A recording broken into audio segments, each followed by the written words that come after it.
Good afternoon, everyone. I want you to picture this. It's Saturday night. A college football stadium is packed with tens of thousands of fans. Millions more are watching from home. The university is selling tickets, merchandise, food, parking passes, and media rights. The coaches on these sidelines are earning salaries worth millions of dollars per year. Now, here's the question: who is responsible for filling that stadium? It's not the athletic director, it's not the conference commissioner, it's the athletes. And yet, those athletes are not paid a salary. Yes, many receive scholarships, but scholarships are not the same as wages. Today, I will argue that colleges should pay student athletes a salary in addition to scholarships. First, I will explain how athletes generate massive revenue for their universities. Second, I will discuss the time, pressure, and risk that they face. Finally, I will show why compensating them is both fair and realistically possible. Student athletes generate massive revenue. College athletics is not simply an extracurricular activity. It is a multi-billion-dollar industry. According to EBSCO Research Starters, Division I athletic programs generate billions annually through broadcasting contracts, sponsorship agreements, ticket sales, and merchandise. Major athletic conferences sign television deals worth hundreds of millions, sometimes even billions of dollars. Universities build massive stadiums, upgrade training facilities, and expand athletic branding because sports are profitable. But here's the key point: the product being sold is the performance of the student athletes. Fans do not attend games to watch administrators. They do not buy jerseys with the coach's name on the back. They are there and they buy the things that support the athletes. The Encyclopedia Britannica discussion on paying college athletes explains that many head coaches at major programs earn multi-million-dollar salaries annually. This creates a striking imbalance. The individuals organizing and managing the programs are compensated generously, while the athletes, whose labor produces this revenue, are limited to only scholarships. If college athletics truly cannot afford to pay athletes, then how can it afford to pay coaches millions? The money is obviously there somewhere within the system. Now let's consider what student athletes give in exchange. According to research.com, student athletes often dedicate over 40 hours per week to their sport. This includes practice, strength training, meetings, games, travel, film study, and recovery sessions.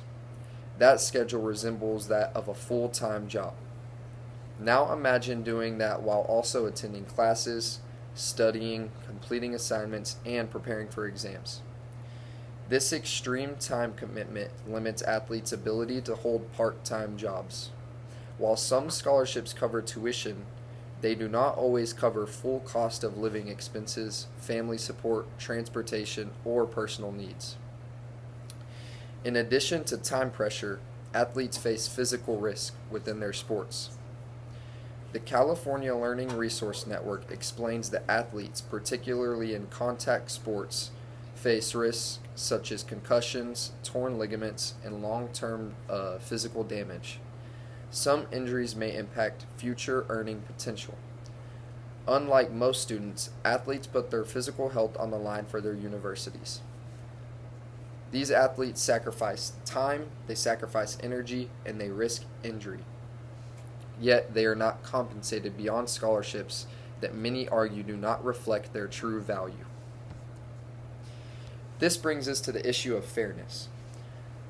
Opponents argue that scholarships are sufficient compensation, but scholarships are not wages. They are financial aid tied to performance and eligibility. The Britannica overview emphasizes that the core of this debate centers on whether the NCAA's model reflects economic fairness. If athletes generate revenue comparable to professional sports entertainment, restricting their compensation raises ethical concerns. In most industries, if a person generates significant profit for an organization, they are compensated accordingly. Student athletes are unique in the way that they create value within a profitable system but are restricted from direct payment by institutional rules. We already see movement towards change through name, image, and likeliness, also known as NIL. According to CLRN, NIL reforms allow athletes to earn money from endorsements and scholarships. This demonstrates that compensation does not automatically destroy college sports. In fact, college athletics continues to thrive even with NIL. If NIL is possible, then structured salaries or stipends are possible as well. Some critics worry that paying athletes would bankrupt smaller schools or create competitive imbalance. However, payment models could be structured carefully. Revenue sharing systems already exist in professional sports. Colleges could implement standardized stipends for athletes in revenue-generated sports, funded directly from athletic profits, not academic budgets. Caps could ensure fairness. Schools with smaller budgets could adapt scaled models. The key point in this is that financial systems are already large enough to support coaches, facilities, and administrative growth. With thoughtful restructuring, it can also support the athletes as well. Compensation does not have to eliminate tradition, it can modernize it. Let's return to that stadium on Saturday night. Tens of thousands of fans are cheering, television networks are profiting, coaches are earning millions. And at the center of it all are these student athletes.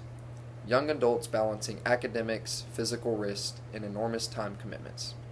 They generate billions in revenue, they dedicate the equivalent of a full-time labor, and they face real physical and academic pressures. Yet they remain unpaid beyond scholarships.